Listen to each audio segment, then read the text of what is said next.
ناظرین کرام، اگلا پروگرام ہے راہ عمل۔ ہماری اور قومی زندگی میں بھی پہنچے گا۔ جس انسان کا دل بنا ہوا ہوتا ہے، تقوی اس کے اندر ہوتا ہے، رحم دلی اس کے اندر ہوتی ہے، صبر کا مزاج دل میں ہوتا ہے، شکر کا مزاج دل میں ہوتا ہے، وہ انسان اپنی بیوی کے لیے بہترین شوہر ثابت ہوتا ہے، وہ انسان اپنی اولاد کے لیے بہترین ماں باپ ثابت ہوتا ہے، وہ انسان اپنے ماں باپ کے لیے بہترین اولاد ثابت ہوتا ہے، وہ انسان اپنے بھائی بہنوں کے لیے بہترین بھائی بہن ثابت ہوتا ہے، وہ انسان اپنے پڑوسیوں کے لیے بہترین پڑوسی ثابت ہوتا ہے۔ لیکن جس انسان کا دل بنا ہوا نہیں ہوتا، جس انسان نے اپنے دل پر محنت نہیں کی ہوتی، اس انسان نے صرف اپنی جیب پر، اپنے پیٹ پر محنت کی ہوتی ہے، جس انسان نے اپنے دل کو ویران کیا ہوتا ہے، نہ نمازیں اچھی پڑھنے کی فکر کرتا ہے، نہ اچھی نمازیں سیکھنے کی فکر کرتا ہے، نہ اللہ کا ذکر سیکھتا ہے، نہ قرآن کی تلاوت سیکھتا ہے، نہ ضروری مسئلے مسائل سیکھتا ہے، نہ بڑوں کا ادب کرنے کا طریقہ سیکھتا ہے، نہ وہ کبھی پوچھتا ہے میں گھر میں کیسے داخل ہوا کروں، میں اپنے ماں باپ کو کس نگاہ سے دیکھا کروں، کیا میں اپنے ماں باپ کی خدمت کیا کروں، کیا میں سوتے وقت اپنے ماں باپ کا سر دبایا کروں، کیا میں اپنے ماں باپ کی خدمت کیا کروں، تو دعائیں لیا کروں۔ جو انسان یہ سب کچھ نہیں کرتا، وہ چاہے لکھ پتی بن جائے، چاہے کروڑ پتی بن جائے، یقین مانو وہ اپنی بیوی کے لیے اچھا شوہر ثابت نہیں ہوگا۔ اس کی بیوی وفادار بھی ہوگی تب بھی ایسا انسان اپنی بیوی کے ہوتے ہوئے دوسری لڑکیوں اور عورتوں میں اپنا دل اٹکائے رکھے گا۔ ایسا انسان اپنے ماں باپ کے لیے اچھی اولاد ثابت نہیں ہو سکتا، اپنے رشتہ داروں کے لیے اچھا فیملی ممبر ثابت نہیں ہو سکتا، اپنے پڑوسیوں کے لیے اچھا پڑوسی ثابت نہیں ہو سکتا، اس لیے کہ اس کے پاس پیسے تو ہیں، کار بھی ہے، بنگلہ اور کوٹھی بھی ہے، لیکن اس کے پاس ایک بنا ہوا دل نہیں ہے۔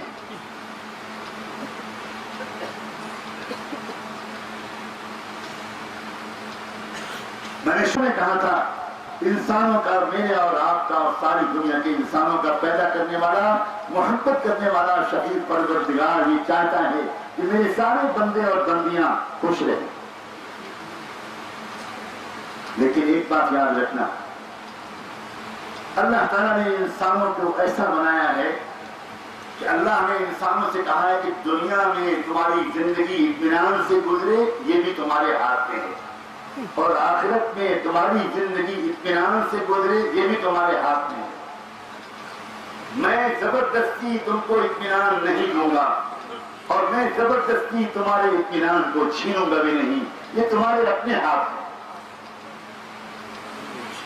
انسان پتھروں کی طرح نہیں ہے، انسان سورج چاند کی طرح نہیں ہے، انسان زمین و آسمان کی طرح بے ارادہ اور بے اختیار نہیں ہے، بلکہ اللہ تعالیٰ نے انسان کو ایک مقام دیا ہے، اے انسان تیرے ارادے کا میں احترام کروں گا، اگر تو سکون و اطمینان کا راستہ اختیار کرے گا میں تیرے دل کو سکون دوں گا، اور اگر تم خود سکون و اطمینان کا راستہ اختیار نہیں کرو گے، خوشیوں کا راستہ، چین کا راستہ، راضی رہنے کا راستہ، مطمئن زندگی گزارنے کا راستہ تم اختیار نہیں کرو گے تو میں زبردستی تم کو اطمینان نہیں دوں گا۔ تمہارے اپنے اختیار میں، تمہارا اپنا چوائس ہے، تم ذرا سی توجہ کر لو، تم پاک صاف رہو، تم بہت جی لگا کر نمازیں پڑھو، اچھے رکوع کرو، اچھی سجدے کرو، لمبی لمبی دعائیں مجھ سے مانگو، اپنے غموں کو میرے سامنے رکھو، تمہاری جو پریشانیاں ہوں اللہ تعالیٰ کہتا ہے میرے سامنے رکھو میرے بندو، جو تمہاری ضرورتیں ہیں میرے سامنے رکھو میرے بندو۔ لیکن کیا ہم میں سے اکثر لوگ ذرا اپنے کلیجے پر ہاتھ رکھ کر بتائیں، کیا ہم اپنی پریشانیوں کے لیے یقین کے ساتھ اللہ سے لمبی لمبی دعائیں خود مانگتے ہیں؟ جو رشتہ ٹوٹ رہا ہے اللہ نہ کرے میرا اور میرے اللہ کا، کیوں رشتہ ٹوٹ رہا ہے؟ یہ کون بھی رکاوٹ بن رہا ہے؟ اللہ تو اتنا مہربان ہے تو اس نے یہ بھی شرط نہیں لگائی پہلے نیک بننا ہے تب مجھے پکارنا، اللہ اکبر، اس نے یہ شرط نہیں لگائی کہ پہلے نیک بن جاؤ، پہلے سارے گناہوں کو چھوڑ دو، تم بہت تحقیق گزار بن جاؤ، تم پہلے میرے ولی بن جاؤ، تو اپنے علاقے کے بزرگ بن جاؤ، تب دعا کے لیے ہاتھ اٹھانا۔ نہیں، اس نے یہ نہیں کہا، اس نے کہا کہ میرے گنہگار بندو، میرے خطا کار بندو، کہاں ہو تم؟ میں تمہاری تلاش میں روزانہ رات میں آسمان اولا سے اتر کر آسمان دنیا میں آتا ہوں۔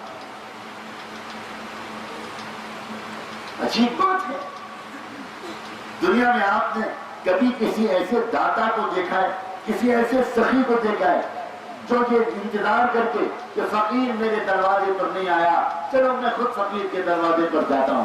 ہے دنیا میں کوئی ایسا؟ لیکن اللہ عجیب ہے، یہ کسی اور کی خبر نہیں ہے، ہمیشہ سچ بولنے والے رحمت دو عالم سیدنا محمد رسول اللہ صلی اللہ علیہ وآلہ وسلم کی خبر ہے کہ ہر رات کے آخری حصے میں اللہ تعالیٰ آسمان دنیا پر اتر کر یہ کہتے ہیں، ہے کوئی میرا بندہ، شرمندہ بندہ جو اپنے گناہوں سے معافی مانگے اور میں اس کو معاف کروں؟ ہے کوئی توبہ کرنے والا جس کی میں توبہ قبول کروں؟ ہے کوئی پریشان حال جو کوئی ضرورت میرے سامنے رکھے اور میں اس کی ضرورت کو پورا کروں؟ جمعے کی رات، پوری رات اللہ تعالیٰ بندوں کو پکارتے ہیں، جمعے کے دن تھوڑا پکارتے ہیں، اور یہ شعبان کا مہینہ ایسا مبارک مہینہ ہے جو اس وقت چل رہا ہے اور آ رہی ہے، کل کی رات جو آ رہی ہے 15ویں شعبان کی رات آ رہی ہے، پوری رات ایسی رات ہے اس رات میں اللہ ہمیں توفیق دے کہ ہم اللہ تعالیٰ سے دنیا اور آخرت کے لیے خیر کے فیصلے کروائیں۔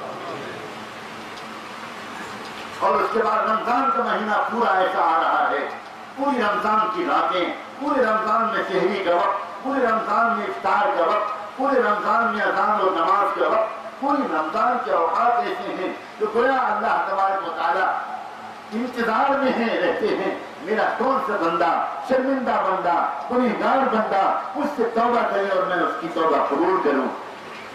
ایسا نہ ہو، ایسا نہ ہو، اللہ نہ کرے کہ کہیں ایسا ہو جائے کہ مسلسل اللہ تعالیٰ پکارتا رہے لیکن ہم سوتے رہیں اور اللہ تعالیٰ دیکھ لے کہ میں تو بار بار ان بندوں کو پکارتا ہوں، میں تو بار بار ان بندوں کو ڈھونڈنے نکلتا ہوں، ایک بھی مجھ سے توبہ نہیں کرتا، ایک بھی معافی نہیں مانگتا، بڑے سوتے رہتے ہیں غفلت کے ساتھ، میری آواز کو سنتے نہیں، میری محبت کو محسوس نہیں کرتے۔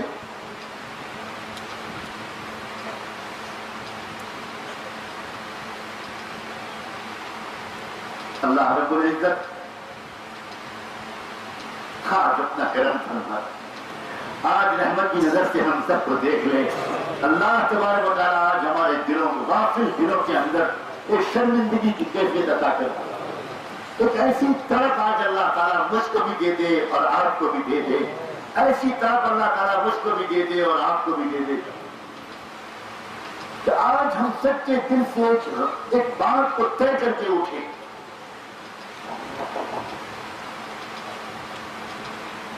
سب سے پہلی بات آج ہم یہ سب طے کریں، آج کے بعد سے ہم کوئی گناہ نہیں کریں، آج کے بعد سے ہم کوئی گناہ نہیں کریں۔ اللہ بہت کر لیے گناہ، آپ نے بہت چھپایا، بہت انتظار کیا، بہت رعایت کی، اللہ اب ہم کبھی گناہ نہیں کریں گے، اور موقع دے دیجیے اور مہلت دے دیجیے۔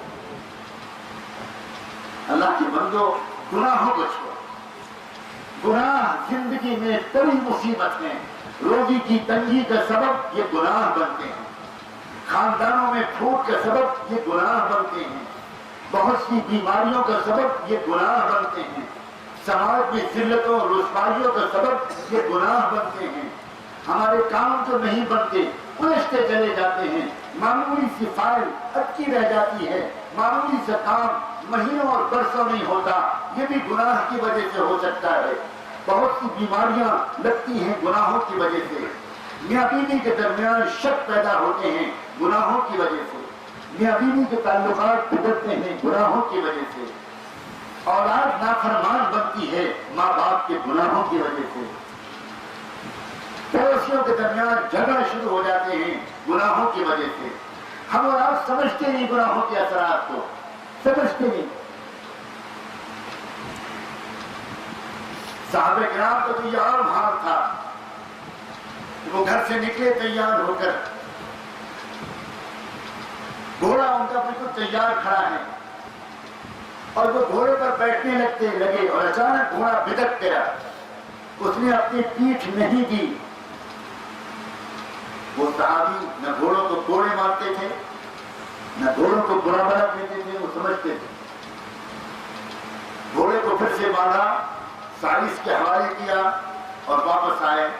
مسجد میں یہ گھر میں گئے، 2 رکعت نماز توبہ کی پڑھی اور اللہ سے کہا کہ اللہ یقیناً مجھ سے آج کوئی گناہ ہوا ہے جس کی وجہ سے گھوڑا مجھے اپنے اوپر سوار نہیں کر رہا.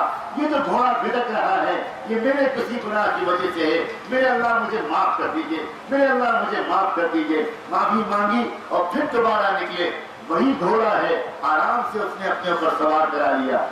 وہ جانتے تھے کہ یہ جو پریشانی آئی ہے یہ میرے گناہ کی وجہ سے آئی.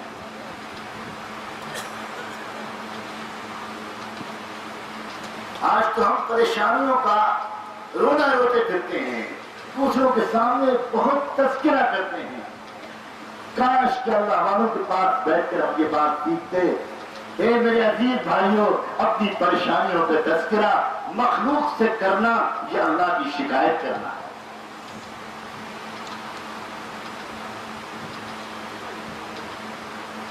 بصرے کی سڑک پر ایک نوجوان سر پر پٹی باندھے ہوئے گزر رہا تھا. وہیں سے گزری حضرت رابعہ بصریہ رضی اللہ عنہا رحمہ اللہ. عورتوں میں بھی ایک سے ایک اللہ تعالیٰ کی ولیات گزری ہیں.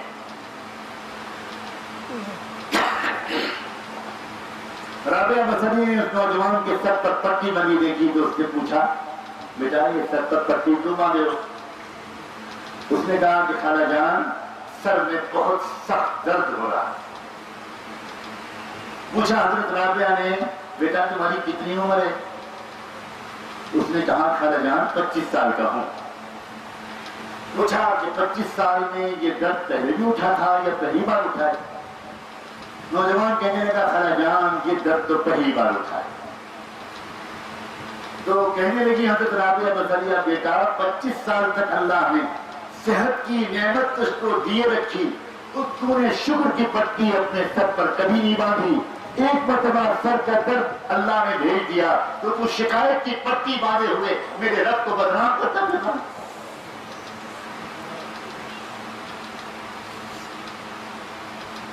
عربوں میں، عرب کے علماء میں، عرب کے اللہ والوں اور مشائخ میں میں نے ایک جملہ دیکھا. بڑے بڑے علماء کبھی بیمار ہوئے، کبھی ان کی خیریت پوچھنے عیادت کرنے کے لیے ہم لوگ حاضر ہوتے تھے تو کبھی ان سے پوچھا کہ حضرت کیسے مزاج ہیں؟ تو ہمیشہ اپنا حال بتانے سے پہلے ایک لفظ بولتے تھے. وہ کہتے تھے اخبار بلا شکوہ. وہ کہتے تھے کہ بھئی تم نے پوچھا ہے کہ کیا کیفیت ہے تو میں تم کو بتاتا ہوں مگر اللہ کی شکایت کی نیت نہیں کرتا، میں صرف اپنا حال بتاتا ہوں. مجھے ذرا پرسوں سے کوئی بخار ہے، اخبار بلا شکوہ، میں بتاتا ہوں مگر شکایت نہیں کرتا. اتنا ڈرتے ہیں اللہ کے بندے اپنی کسی تکلیف کا دوسروں کے سامنے اظہار کرتے ہوئے کہ کہیں یہ تکلیف اللہ کی شکایت نہ قرار دے دی جائے. میں نے تو اپنے بعض بزرگوں کو دیکھا کہ وہ کسی اور کے سامنے دوا بھی نہیں کھاتے، بالکل اکیلے کمرہ بند کر کے دوا کھاتے ہیں. دوا کھانا کوئی ناجائز کام نہیں ہے، دوا کھانا کوئی حرام اور گناہ کا کام نہیں ہے. مگر ان اللہ والے کا مزاج یہ دیکھا وہ ڈرتے اس بات سے ہیں کہ لوگوں کے سامنے دوا کھاؤں گا تو گویا اپنی بیماری کا شکوہ لوگوں کے سامنے کہیں زبان حال سے نہ کہہ دوں. یہ میرے اور میرے رب کے درمیان کی بات ہے. میں کسی اور کے سامنے بیماری کا رونا تو کیا روتا، میں کسی اور کے سامنے دوا بھی نہیں کھاتا.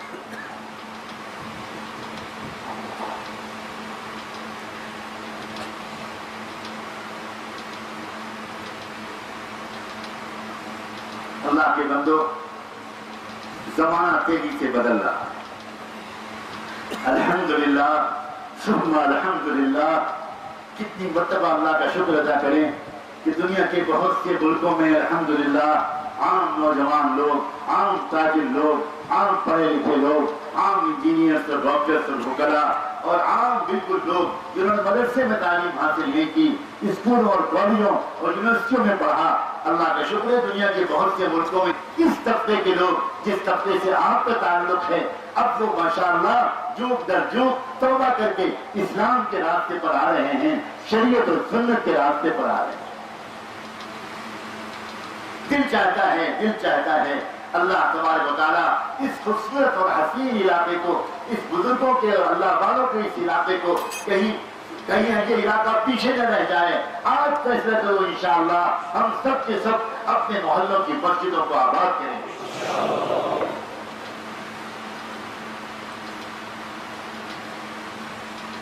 کئی ملکوں میں کا حال الحمدللہ یہ دیکھنے میں آ رہا ہے۔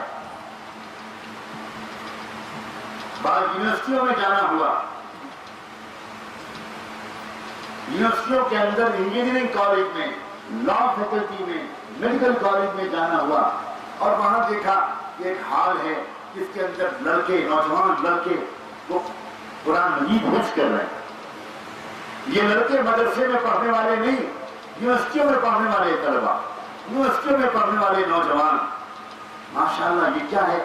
انہوں نے کہا کہ الحمدللہ یہ رواج ہمارے یہاں پیدا ہو گیا، جب کوئی پیریڈ خالی ہوتا ہے، کوئی بریک ہوتا ہے، کوئی انٹرول ہوتا ہے تو ہمارے یہ نوجوان لڑکے یہ گارڈن میں نہیں ٹہلتے، ہوٹلوں میں جا کر آوارہ گردی نہیں کرتے، بلکہ وہ خالی وقت میں یونیورسٹی کے کالج کے ہال میں جمع ہو کر قرآن مجید حفظ کرتے۔ الحمدللہ یہ امت واپس آ رہی ہے دین کی طرف۔ ایسا نہ ہو کہ ہمارا علاقہ پیچھے رہ جائے، ایسا نہ ہو کہ آپ کا علاقہ پیچھے رہ جائے، ایسا نہ ہو کہ آپ کے علاقے میں خبر ہی نہ ہو اور آپ یہ سمجھتے رہیں کہ نہیں ابھی تو زمانہ ہے فیشن پرستی کا، ابھی تو زمانہ ہے آوارہ گردی کا، ابھی تو زمانہ ہے گانے سننے کا، ڈرگس لینے کا، آوارہ گردی کرنے کا، بازاروں میں گھومنے کا، فضول خرچیاں کرنے کا۔ نہیں لوگوں، الحمدللہ اب زمانہ پلٹ رہا ہے۔ نوجوان محسوس کر رہے ہیں کہ ہماری جوانیاں بے داغ رہنی چاہیے، ہمارے دامن پر دھبا نہیں لگنا چاہیے۔ نوجوان اپنے ماں باپ سے اصرار کر رہے ہیں، ابا اماں، ابو امی، میری شادی میں کوئی فضول خرچی نہیں ہوگی۔ جو نوجوان خوشامد کر رہے ہیں اپنے ماں باپ کی، میں یہاں بیٹھے ہوئے ماں باپ سے بھی کہتا ہوں، والدین سے بھی کہتا ہوں اور یہاں بیٹھے ہوئے نوجوانوں سے بھی کہتا ہوں، تم میں سے جن کی شادیاں ابھی نہیں ہوئی ہیں آج اللہ سے عہد کرو کہ جب تمہاری شادیوں کا وقت آئے گا تو تم اپنے ماں باپ کے پیر پکڑ کر کہنا اللہ کے واسطے میرے اوپر ایک احسان کر دیجیے، میری شادی شریعت اور سنت کے مطابق کر دیجیے۔ دکھاوا مت کیجیے، فضول خرچیاں مت کیجیے، لاکھوں روپے کے کھانے مت کھلائیے، شاندار دعوتیں مت کیجیے، فوٹوگرافی مت کرائیے، بے پردگی کا ماحول مت بنائیے ورنہ میرا گھر برباد ہو جائے گا۔ اللہ کے بندو، اے نوجوانوں، تم اپنے ماں باپ سے ضد کرتے ہو، نہ جانے کتنی چیزوں کے لیے ضد کرتے ہو، کیا تم اپنے ماں باپ سے اس بات کے لیے ضد نہیں کر سکتے؟ خدا کے واسطے ہماری شادی شدہ زندگی کو شریعت کے خلاف کر کے برباد مت کرائیے۔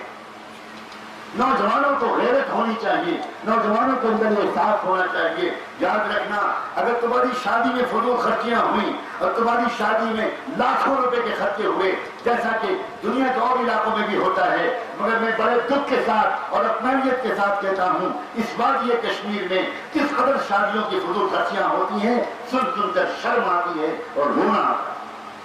جس وادی میں نہ جانے کتنی بیوائیں تڑپ رہی ہوں اس بات کے لیے تو کوئی ان کا پرسان حال نہیں ہے، کتنے یتیم بچے تڑپ رہے ہیں، کوئی ان کے سر پر ہاتھ پھیرنے والا نہیں ہے۔ گمراہ کرنے والی مشنریاں، کرسچن مشنریاں، نہ جانے کتنے گمراہ فرقے انہی بیواؤں اور یتیموں، انہی غریبوں اور مریضوں، انہی معذوروں اور اپاہجوں ان کے پاس جا کر اور ان کی پریشانیوں اور دکھ درد بانٹ کر ان سے بچے بچے ایمان کا سرمایہ بھی چھیننا چاہ رہے ہیں، اور ہمارا مال ان غریبوں پر نہ لگ کر شادیوں میں لگے گا تو مجھے بتاؤ کیا زلزلوں کی سوا کچھ اور آئے گا؟ کیا عذاب کی سوا کچھ اور آئے گا؟ کیا مس اور خط کے سوا کچھ اور آئے گا؟ کیا اللہ تعالیٰ کی طرف سے اس وادی کو امن کی وادی بنایا جائے گا یا اللہ کی طرف سے آگ اور خون کی یہاں پر برسات کر دی جائے؟ یہ اللہ ہی کا صرف ہے جو برداشت کرتا ہے۔ ایک شادی اگر شہنائیاں بجا کر ہوئی، ایک شادی خود کو سجا کر ہوئی، ایک شادیوں میں بے پردہ عورتیں ہزاروں روپے کے سوٹ پہن کر باہر نکلی، چمچماتی ہوئی باہر نکلی اور انہوں نے لٹیروں کی نگاہوں کو اپنی طرف کھینچا۔ ایک شادی میں اگر لاکھوں روپے کی فضول خرچیاں ہوئیں اور وہ بارات نکلی اور گاڑیاں نکلی سجی سجائی اور نکلے کسی غریب کے ٹوٹے پھوٹے مکان کے سامنے سے وہ سجی سجائی بارات نکلی اور اس مکان کے اندر رہنے والی کسی غریب لڑکی نے تکیے میں منہ چھپا کر رونا شروع کیا، آج اگر میں غریب نہ ہوتی، میرے باپ بھی مالدار ہوتے تو مجھے بھی کوئی بیاہنے کے لیے آتا، کوئی میرا بھی دلہا بنتا، میں بھی کسی کی دلہن بنتی، میری زندگی میں بھی خوشیاں آتی۔ یاد رکھنا اگر اس غریب لڑکی کی آہ لگ گئی اسی وقت اللہ کی طرف سے فیصلہ ہو جائے گا، اس شادی میں بے برکتی ڈال دو، اس رشتے میں آپس میں پھوٹ ڈال دو اور اس کے بعد دنیا بھر کے لوگوں سے، دنیا بھر کے اولیاء اللہ سے آپ تعویذیں لکھواتے پھرو۔ میں قسم کھا کر کہنے کو تیار ہوں، جو مصیبت مظلوم کی بددعا کی وجہ سے لگے گی اور جو مصیبت اللہ کی پھٹکار کی وجہ سے آئے گی، ساری دنیا کے اولیاء اللہ مل کر بھی تعویذ لکھیں گے اس مصیبت کو کوئی ٹال نہیں۔ کیا ہو رہا ہے اللہ کے بندے؟ تم کو اللہ نے مال دیا تھا اس لیے کہ تم غریبوں کا دل دکھاؤ، تم کو اللہ نے مال دیا تھا اس لیے کہ تم بیواؤں غریبوں کا حق مارو، تم کو اللہ نے مال دیا تھا اس لیے کہ تم تنلے اڑاؤ، تم کو اللہ نے حسن دیا تھا اس لیے کہ تم اپنے حسن کا برہنہ تماشا کرو، تم کو اللہ نے جوانیاں اور صحتیں دی تھی اس لیے کہ تم اپنی جوانیوں اور صحتوں کو ناجائز استعمال کرو۔ کاش کاش یہ حسن، کاش یہ صحت، کاش یہ روشن چہرے، کاش یہ حسین پیشانیاں سجدوں میں گرا کرتی، تلاوت کیا کرتی، غریبوں کی مدد کیا کرتی، بیواؤں کے آنسو پوچھا کرتی، ٹھنڈے ان کے سروں پر آنچل رکھا کرتی۔ قبیلہ طے کی ایک عورت کو ننگے سر بیچ لیا تھا سرکار دو عالم محمد رسول اللہ صلی اللہ علیہ وآلہ وسلم نے، آپ نے اپنی چادر مبارک اتار کر اس عورت کے ننگے سر کو ڈھک دیا۔ کیا ہماری بیٹیاں سیدہ فاطمہ سے زیادہ معزز ہیں؟ کیا بی بی فاطمہ سے زیادہ قدر اور عزت کے لائق ہی میری اور تمہاری بیٹیاں؟ کس طرح رخصت کیا تھا میرے آقا محمد رسول اللہ نے اپنی چہیتی بیٹی حضرت فاطمہ کو، کس طرح رخصت کیا تھا۔ دین نام صرف ٹوپی کرتے اور پجامے کا نہیں ہے، دین نام صرف کسی وقتی اجتماع میں آ کر کچھ توبہ کر لینے کا نہیں ہے۔ آج یہ مجمع اللہ کرے طے کرے کہ اپنی پوری زندگی میں ہم محمد رسول اللہ کی شریعت کو لائیں گے۔ اپنے گھروں میں اپنے گھروں کی بیویوں کے ساتھ بیٹھو، مشورے کرو، ان کے جذبات بناؤ، ان سے کہو زنف بہت ہو گیا، ہم سے بہت غلطی ہو گئی، اب ہمارے گھروں میں جو شادیاں ہوں گی وہ سادگی کے ساتھ ہوں گی اور ہم اپنے پیسوں کو بچا کر 2-3 غریب بچوں کی شادیاں کریں گے، ان پیسوں کو بچا کر 1-2 غریب بچوں کی تعلیم کا انتظام کریں گے، ان پیسوں کو بچا کر کسی مریض کا علاج کرائیں گے۔ اے لوگوں، ایک کتے کے پلے کو پانی پلا دینے پر زندگی بھر کے گنہگار کو اللہ معاف کر دے گا، تو کیا تم امت محمدیہ کی کسی بیوہ کو کی مدد کرو گے، کسی یتیم کی مدد کرو گے تو کیا اللہ تمہاری مغفرت نہیں کرے گا؟ توبہ کرنے کا مطلب یہ نہیں ہوتا کہ وقتی طور پر دعا میں رو لیا جائے، توبہ کرنے کا مطلب ہوتا ہے ساری زندگی سے غلط کاموں کو نکال دیا جائے۔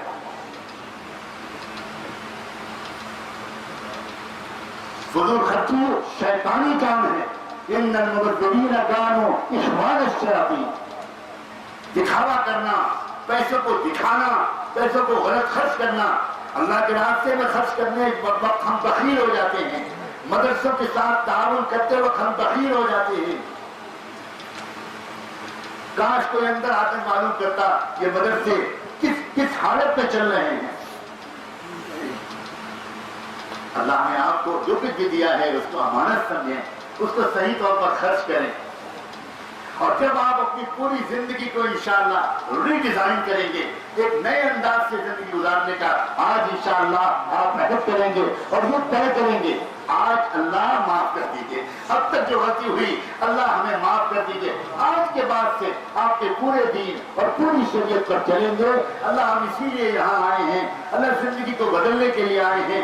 مجھے یقین ہے انشاءاللہ اس قدر صلحاء اور علماء کی محفل، ایسے اکابرین، ایسے اللہ والے جن کی زندگیاں قابل رشک ہیں، الحمدللہ ان کی موجودگی میں جب ہم اور آپ سب توبہ کریں گے تو مجھے بہت امید ہے آج اللہ ہمیں معاف فرما دیں گے، آج اللہ ہمیں معاف فرما دیں گے۔ بس یہ یقین کرنا اللہ بہت مہربان ہے، اللہ بہت مہربان ہے، اور شاید اللہ نے آج ہم کو یہاں بلایا اس لیے ہے کہ اللہ ہمیں معاف کرنا چاہتے ہیں، اللہ ہماری توبہ قبول کرنا چاہتے ہیں۔ ایک قصہ سن لو بس، اور اس کے بعد ہم اور آپ سب توبہ کریں گے۔ ایک نوجوان تھا جس کو مفت کا مال ہاتھ میں آ گیا تھا، باپ مر گیا بہت دولت چھوڑ کر، اس نے اپنی دولت کو شراب اور شباب اور کباب میں برباد کرنا شروع کر دیا۔ اس کی بیوہ ماں بہت سمجھاتی تھی، نہیں مانتا تھا، حسن بصری کا زمانہ تھا، ماں بار بار کہتی تھی، اتنے بڑے بزرگ حضرت حسن بصری موجود ہیں، چل بیٹا ان کا بیان سن لے، ان کی مجلس میں چلا جا، لیکن لڑکا نہیں مانتا تھا۔ نوجوانی کا نشہ تھا، دولت کا نشہ تھا، یہاں تک کہ گناہ کرتے کرتے بیمار پڑ گیا، بیماری لا علاج ہو گئی، موت کے قریب پہنچ گیا۔ ماں سمجھاتی رہی پھر بھی نہیں مانتا تھا۔ جب بالکل آخری دن قریب آئے، 2-1 دن باقی تھے اس کے مرنے کے، تب اس بچے کو ہوش آیا۔ اس نوجوان نے اپنی ماں سے کہا، ماں ایک مرتبہ اب آپ حضرت حسن بصری کے پاس چلی جائیے اور ان سے کہیے کہ میرا بیٹا گنہگار بیٹا توبہ کرنا چاہتا ہے مگر اس کو توبہ کرنا نہیں آتا، حسن بصری آ جائے اور مجھے توبہ کرا دے، میں توبہ کرنا چاہتا ہوں۔ ماں خوش ہو گئی، دوڑی گئی، حضرت میرا بیٹا اب توبہ کرنا چاہتا ہے، موت قریب ہے، آپ چلے چلیے، وہ آ نہیں سکتا، توبہ کرا دیجئے۔ حسن بصری کہنے لگے، میں اس وقت نہیں جا سکتا، مجھے تو حدیث پڑھانی ہے، میں اس وقت نہیں جا سکتا۔ ماں واپس آ گئی روتی ہوئی اور آ کر کہا، بیٹا تو بدنصیب ہے، زندگی بھر میں تجھے ان کے پاس لے جانے کی کوشش کرتی رہی، تو راضی نہیں ہوا، آج ان سے کہا تو وہ راضی نہیں ہوئے، اب میں کیا کر سکتی ہوں؟ بس بیٹا چیخ نکلی، اس کے دل سے، اس کی زبان سے چیخ نکلی، کہنے لگا، اللہ اللہ آپ جانتے ہیں کہ میں معافی مانگنا چاہتا ہوں، میں توبہ کرنا چاہتا ہوں، آپ کی مغفرت حسن بصری کے محتاج نہیں ہے، اللہ مجھے معاف کر دیجیے، اللہ مجھے معاف کر دیجیے، اللہ میری توبہ قبول کر لیجیے۔ روتا رہا، توبہ کرتا رہا، اور جب سانس ابھرنے لگی تو ماں سے کہا، ماں 2 باتیں کہتا ہوں مرنے سے پہلے، میرے مرنے کے بعد مجھے مسلمانوں کے قبرستان میں مت دفن کرنا، میں اگر مسلمانوں کے قبرستان میں دفن ہوا تو اتنی سزا ملے گی مجھ کو قبر میں کہ پاس میں جو لوگ دفن ہوں گے ان کو بھی تکلیف ہوگی، مجھے اسی کہیں پر کسی کونے میں دفن کر دینا، اور میرے مر کے بعد اپنے چادر سے میرے گلے میں پھندا ڈالنا، اور مرے ہوئے کتے کی لاش کی طرح بصرے کی سڑکوں پر، بغداد کی سڑکوں پر مجھے گھسیٹنا، تاکہ میرے دوستوں کو شاید ہوش میں آ جائے وہ اور وہ گناہ کی زندگی چھوڑ دیں۔ یہ کہا، کلمہ پڑھا، استغفر اللہ کہا، اور وہ مر گیا، انتقال ہو گیا۔